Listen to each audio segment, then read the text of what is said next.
Hello. Today is an exciting day. We get to do a first video podcast that I've ever done. So obviously, I'm not going to be speaking to myself because that would be weird. So I've enlisted the help of my dear podcast compatriot Neil Thompson. Hello, Neil. Hello. Good to have you here. So, despite me doing the introduction there and very much kind of setting the tone, um, you're here today to talk to me about something. Mm. I'm here to ask you all about the important work that you're currently doing. Excellent. Thank you. I look forward to talking to you about it. So, let's get going. So I guess the first question is, what have you been asked to do, Henry? Well, Neil, good question, Neil, that I didn't feed you at all. What I've been asked to do is to examine the current capability development work that's being done um, by six catapults on behalf of Innovate UK to develop cyber physical infrastructure capability across the UK. That's the short version.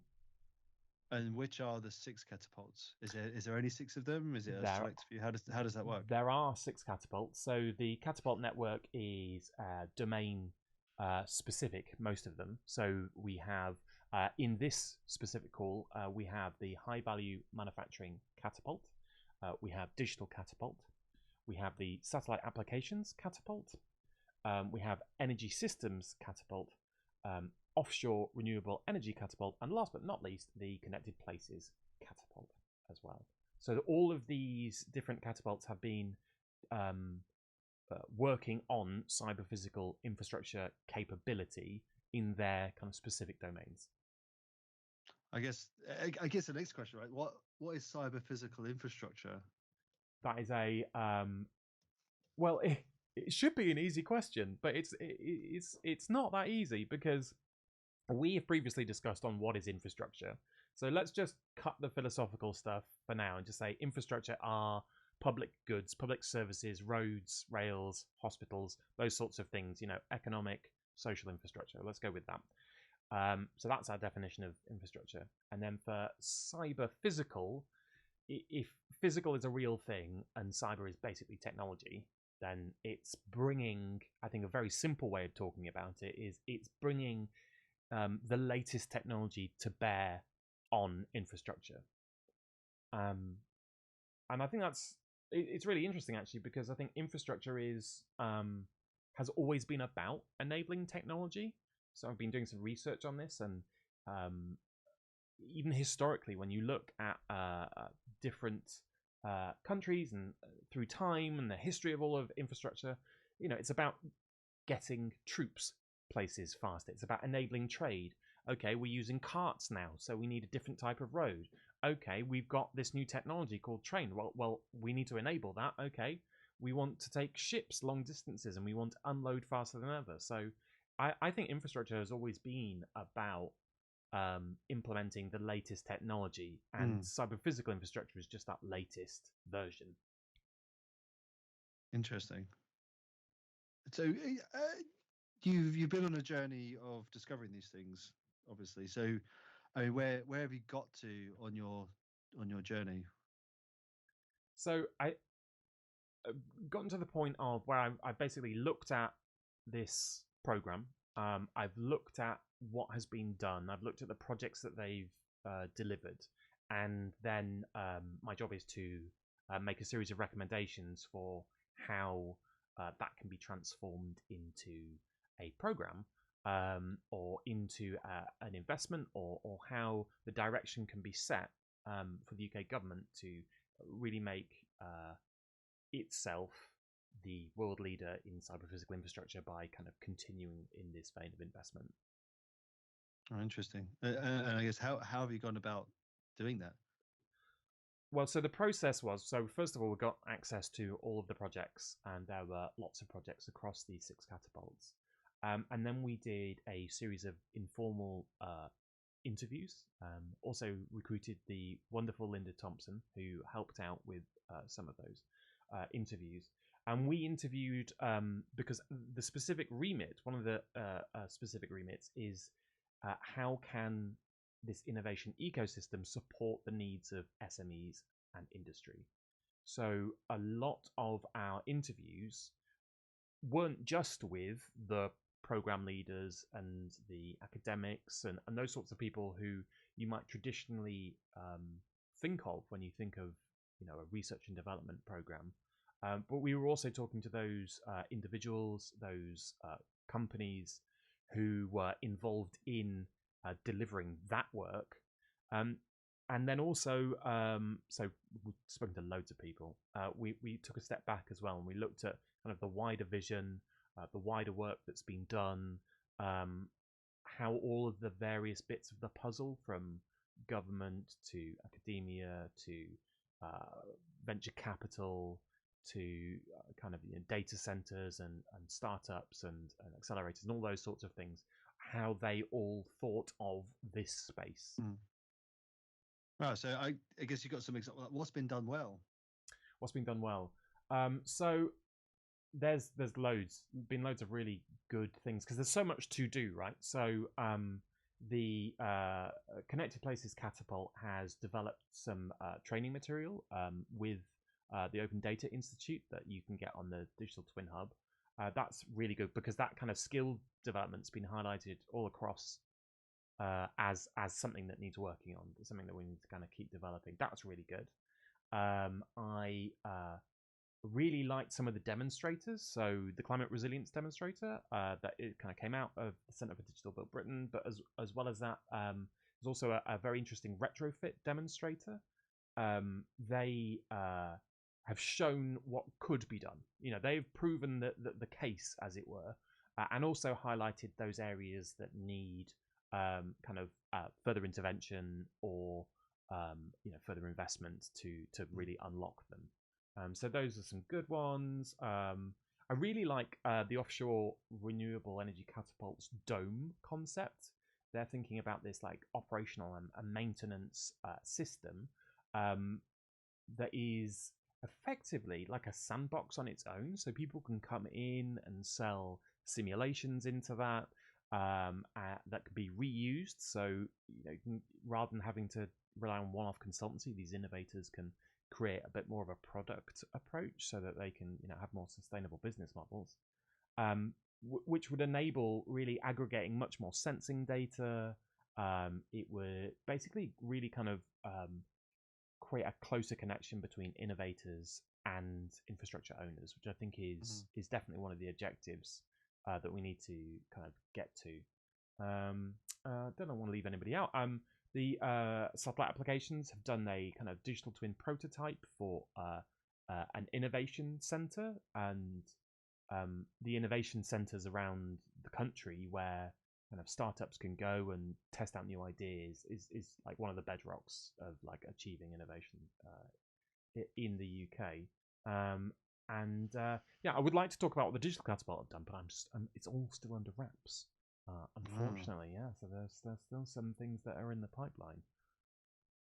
Oh wow! But they get unveiled as part of your output, or they're going to happen separately to your output? I think that will be happening separately. Yeah, that'll be happening separately. It's I think it's the challenge. I think is that cyber physical infrastructure is, by its very nature, a very connected concept. But while the High Value Manufacturing Catapult have done the Apollo Forum, of which we're both a part, which is about connecting people and connecting different sectors, very often, kind of by design, really, the catapults focus in their area. So energy looks at energy, renewables look at renewables, digital look at tools. They are much more horizontal. But they do end up with this kind of view of they've got this view within their specific domain that I don't think kind of is fully achieving what we could achieve. And I think that's one of the things that is really come out for me, is that they've all done great work, and things like the Digital Twin Hub are bringing things together, but there isn't that kind of cohesive capability. They're all raising their capability, but in their specific areas. more than say generally. That's interesting. You've stolen the thunder of my next question of what can be done better. We've had some good examples of great things that are happening. Yes. So it sounds like you've got something around the orchestration of like horizontal activities across the catapults. Is there anything else that you think that can do with sort of improvement?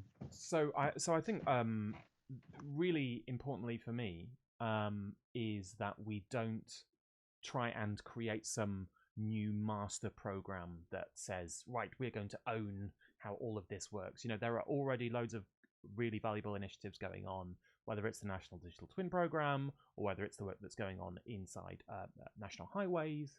And in Scotland and Wales, they're doing their own thing. So there's this kind of, I feel like, really what's needed is facilitation, because there is a need to bring people together. So something that can support people. And I think that's really in three major ways. So the first way is through a regulatory kind of sandbox, effectively. That is to bring cool ideas for how infrastructure could be managed better together, to be able to give them the support that they need to be able to effectively deliver that, which then requires an engagement hub. I think one of the big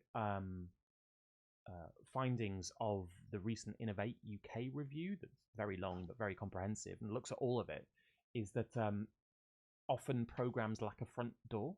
So other countries, other programs around the world have really made great inroads with private investment, and therefore startups, and therefore scaling up by having a front door. So this engagement hub would be a front door to connect all of these different things that are already going on, because we want to make these successful projects and programs become successful products. And I think to do that, they need to be able to see more people. They need to be engaged with more people. They need to spread their wings. And I think that's something that the UK national innovation ecosystem does struggle with. And if we can bring those people together, all these existing projects, which means bringing together the infrastructure owners, it means bringing together the government departments, it means bringing together the catapults, then we can provide the basis, the expertise, to the knowledge sharing to create this kind of better world for the future, which leads me to my next piece, which is another sandbox. This is the cyber physical sandbox. So this is really came out of data. Seeing that one of the bugbears of many innovation programs around infrastructure is getting hold of data. So there have been challenges, there are issues, there are costs, and it's very difficult for infrastructure owners and government departments to say, it's going to cost me this and I'm going to get this. You can do it at the general level, but when it comes to kind of specific investments, it can be quite difficult. So this cyber physical sandbox its job should be to make it easier for data, for one, to be onboarded, but innovation in general to be onboarded into the innovation ecosystem. So it's not, I think we do need some digital research infrastructure. So we need some compute power to test these ideas, so that we can de-risk this for infrastructure owners, so that they can see this is secure. We can bring your data on board. We will do it for you. We can bring this data on board. We'll make it secure. We're going to reduce the risks on it, and we're going to make sure that you get the benefits from it as well. And I think that that kind of approach to bringing innovation on board by having this kind of controlled environment that isn't replacing the market, because you can't do that. You can't just turn around and say, we are going to host our own data center and everything will go through here. That's just, that doesn't work. The market won't accept that. So it's more about facilitating these existing projects. So this all comes together under a bridging unit. So it's not about creating new projects. It's about taking existing initiatives,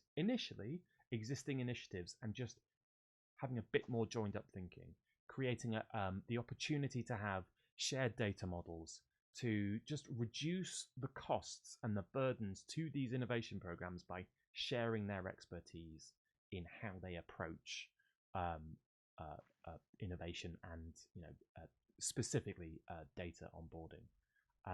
And so that's kind of that's it. That's what I think it needs, because it's really a complex area, and I think it's people that are going to resolve it. So having people, bringing people together, and supporting them in what they're already doing, but with a cohesive capability, I think is going to make a real difference. And I can see the Catapult network being a huge part of that. And, all the infrastructure owners and the regulated industries across the UK, I think, stand a lot to benefit from that. Wow. So I guess we've sort of naturally got to the point of what's next. So you've set out some things there in terms of what next.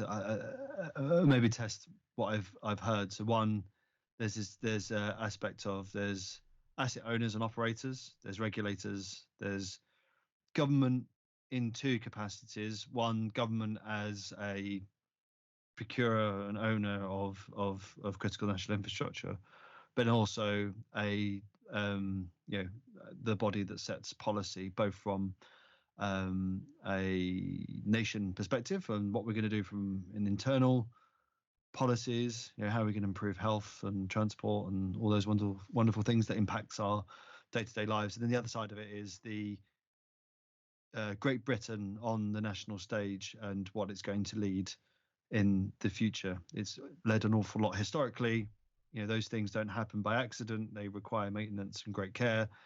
So it sounds like there's these things that are all part of those. Am I heading in the right direction, Henry? Yeah. So let's take the first bit first. So I think that that regulated part, I think, is a key aspect. So in 2022, after all the flooding and the kind of sewage overspill, the Environment Agency required real-time data from the water companies.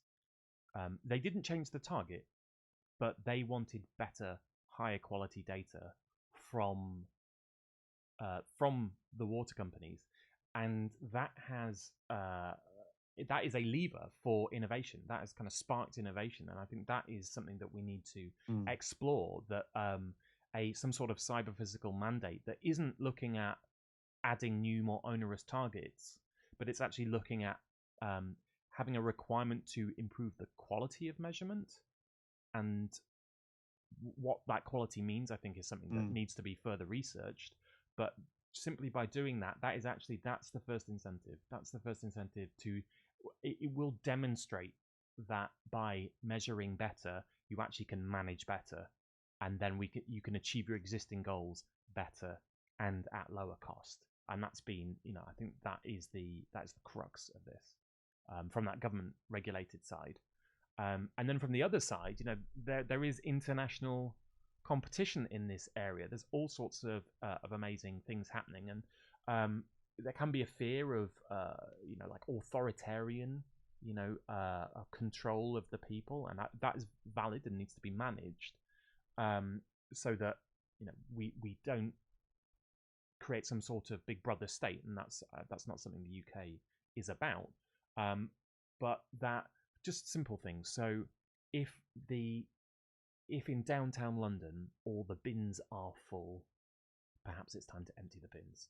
It's that sort of data-centric decision making that is already happening that happens in Monaco, that happens in Singapore, and I know they're small city states, which is why I picked London as my example. There are these opportunities where just a little bit of sensing, just a little bit of applying existing modern technology can really make a huge difference. But that creates a network effect. But by opening the door to that, you're effectively creating an opportunity for you could train an AI on how those bins are being emptied that might actually work out that there's some sort of fundamental issue. And this is the sort of thing that often happens with digital twins. People implement this kind of just this sensing approach, and they realize that they are burning thousands more megawatts of gas than they need to on a regular basis, and they can make very simple interventions to change that. So there's a net zero ability here. We could be increasing capacity on our infrastructure. We can make it work better in climate resilience as well, and cost less. And let's go do it. And then but, that's exportable, right? That's an exportable capability that UK can go and then share with the world in terms of cool products, expertise. This is something that I think we have to face up to. As you said, the UK has done many firsts, and we're often very good at being first. And we're often very good at being first, and where we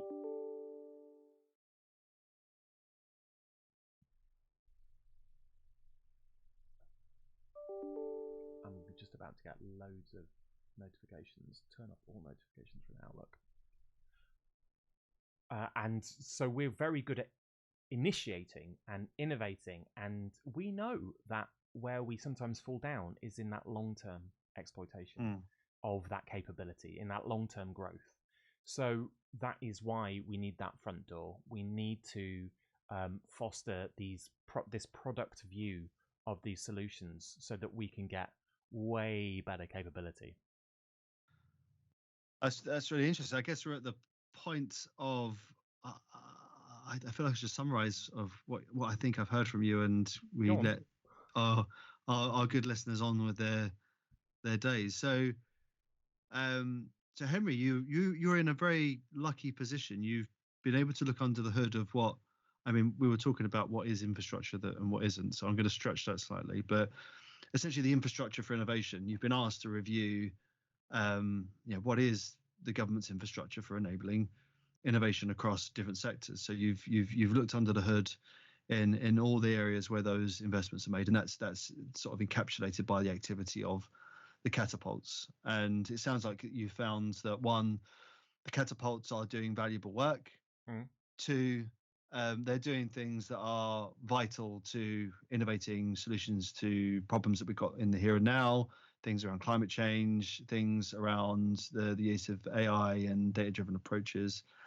I guess third, the things that you found in terms of what could be done better is orchestration across those activities. And to your closing point about we're really good at moving first, but we're really good at moving first in very specific areas. We're not so great at replicating that firstness as a repeatable framework. It's mostly we will go off to our digital sheds and go and do some stuff, and if something successful emerges, it emerges without much knowledge of what happened to enable that to become a reality. So it sounds like what's happening next is your recommendations. We won't want to ruin the surprise for people that are going to read the output, but it sounds like it's going to be around how do you enable better policy making, and that policy making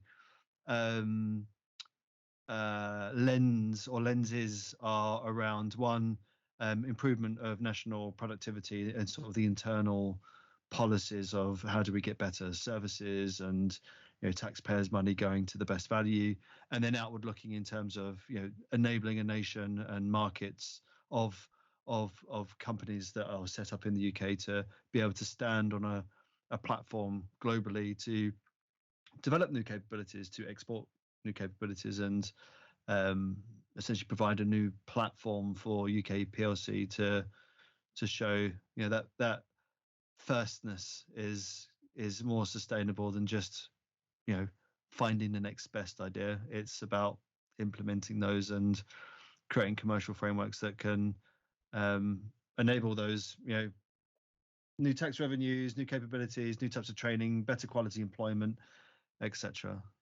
How's that sound? I think that sounds good summary. Yeah, good summary. I think if anybody can do it, it's the UK. I think everything's to play for in this space, and it is something that other countries are, countries are committed to reaching net zero, and you can't do that, especially in infrastructure, without knowing what your infrastructure is doing. Other countries are already facing climate impacts, and they need to manage their infrastructure in a more holistic way, in a more connected way. And so we've got to do it that way. I don't see any other way. My vision is that we have a responsive infrastructure in the future that can respond to the policies of policymakers. They can make an intervention and they can test it, and they can know and they can show that they've made a good policy and it's worked with data quickly. They don't have to wait 4 years to then say, oh, we need to try something else. It's responsive to citizens, so citizens are getting access to transport where and when they need it. It is providing them with the electricity for the long term, with the energy security needs for the long term. It's also responsive to these infrastructure owners, so they are able to fully understand how everything is operating. They can make interventions to make it all work better. And I think it's that responsiveness that is going to make the biggest difference, because that is just about it working for people. It's not about it working, on behalf of kind of Big Brother. It's about it working for policymakers so that they can show that they're making a difference to people, to citizens. It's showing citizens that they are valued and that people do make changes when they are not happy with how their infrastructure is run. And it's about infrastructure owners being able to demonstrate that they can perform within their existing KPIs, within their existing performance indicators, and they can manage their services effectively. So I think really that's what we want to get to. We want to get to a responsive infrastructure that responds to those kind of 3 layers, and we do that through innovation and unlocking that ecosystem. Wow. Thank you very much, Henry. Sounds fascinating. Very excited to hear and see the results of your work. So good luck in getting that over the line and enabling these outcomes. Thank you. Okay. Awesome. Yes, it will be great. And thank you so much for giving me some of your time to have this chat. Really appreciate it. You're welcome. All right, so there we go. Thanks, Neil, for all of your help there. That was really, really good. I find I often only can really articulate myself when people ask me strong questions. So that was really helpful for me. Can't wait to show you what we found.